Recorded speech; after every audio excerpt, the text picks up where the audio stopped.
Alrighty. Oh, here. You put this curtain across. During the daytime, I keep this curtain, it's almost like a wall. But up here's the bed. I have to move all this stuff before I go to bed. Because you collect as you travel. I collect as I travel, and I also paint, so I've got all these canvases here. So, yeah, I got a lot of stuff up here, so at night I take all of this stuff and I put it over there on the dinette instead. Then I have a nice bed here, and this is all the same original cushions from 1985, but they still work. Yeah, they were well made. I got a bathroom right here. It's got a little shower and a toilet. I use it for storage. And so you don't shower? I don't shower in there. I do like sponge baths mostly. And do you use the toilet? I use the toilet. You use the toilet? Yep. So you dump your black tanks and... Yeah, I just went up. I went to Ehrenberg the other day and was going to dump, but they don't have a dump there anymore at Pilot, even though it says so online. Well, you know, the laundromat across the freeway is $10. Yeah, and so is Crawford's. It's a RV park. And they're in Quartzsite. Oh, in Quartzsite. In Quartzsite, yeah. Nice place. I was going to put something on the board about them. Yeah, so then I have a Dometic refrigerator, which works great so long as it's up a little bit higher than everything else in the RV. And I have a stove, and the oven doesn't work, but I hope to get it fixed.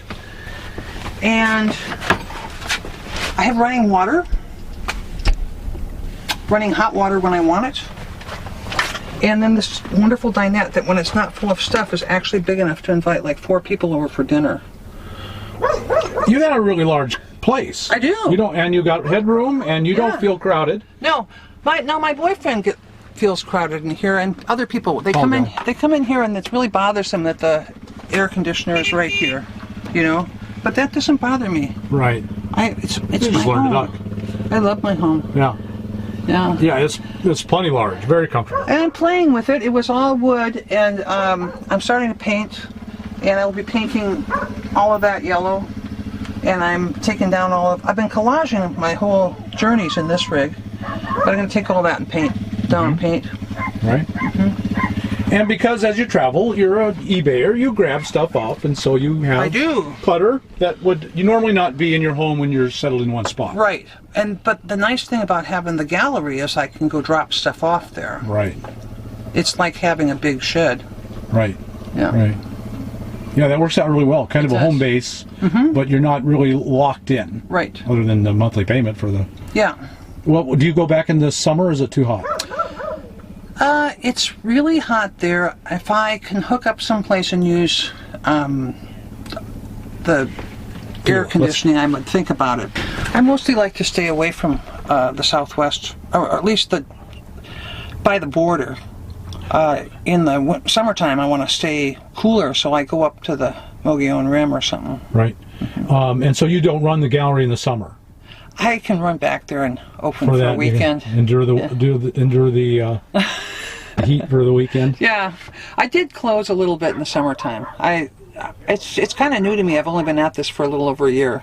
So, but yeah, the plan is to close a little bit when it's the hottest of the summer. There's nobody there to buy anything anyway. So. Right. It's probably a shoulder season place. Some spring and fall.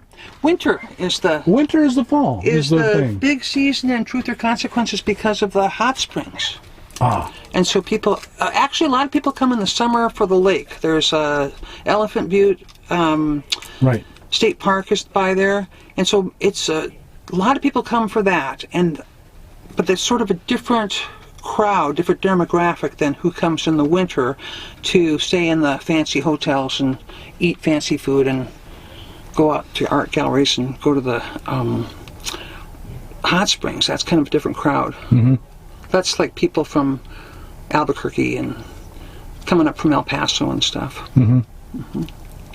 Well, man, I love your Dolphin. Thank you. Just do. And what kind of fuel mileage do you get? I'm thinking about 15, 16. I don't get as high as some people do. I don't know why. But it's okay. It's not bad. No, for as much comfort as you have, it's very good. Yeah. I'm really working on comfort. I bought about 6 little lights of different type, you know, well, on this trip. And so I've got like lights everywhere now. Because you'd think, if you've been living in a van or something, you'd think, oh, an RV is such a big step up and you got all these lights and stuff, but they often don't point where you want them. Right. They're not very flexible. They're not like at home where you got a lamp you can move around to the best place. Right. So I've just been working on those little things, making sure I have lots of lights around everywhere. Good. Mm-hmm. Well, it's a great little home. I'm really appreciate you sharing it with us. Thank you. And thank you so much for sharing about eBay, because would you say the average person could learn to do that? Say you're at least computer competent enough to post something on eBay. That's all you have to be able Anybody to do. could do it these days. They coach you through almost every step. You can do it on your smartphone, and as you're deciding what should I call this thing, if you put in a word or two, it'll give you all kinds of suggestions of what to call it. Also, when you're starting to put in the price, it will give you suggestions of similar items have sold for $29.99 or whatever. And so it's gotten to be so easy. You can just snap pictures on your cell phone, and within 5-10 minutes you can have something listed on eBay. Right. And so tell us your name so that people can go and support you. Yes, my name is Sue Soaring Sun, and on eBay my username is Fun Frugal Finds, and that's all one word, Fun Frugal Finds. And you specialize in a certain arena. I did while I was traveling full time. In my first Dolphin, I went on the road knowing I was going to sell on eBay, and I decided to specialize in women's designer vintage silk scarves, which is a really narrow niche, but it's a very profitable one. And you have to go all over the world and look for scarves, and then you bring them back, used ones, and put them individually on eBay, and you can make money on them. Mm-hmm.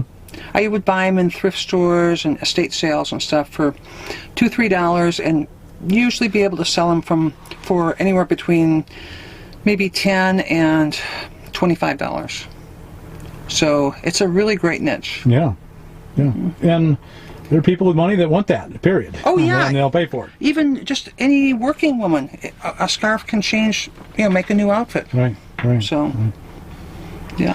Well, Sue, thank you so much. I think you've really got some good information for the audience and gotten some ideas. And any last words for anyone out there that's considering this life for themselves? What would you tell them? Well, I'll tell you this.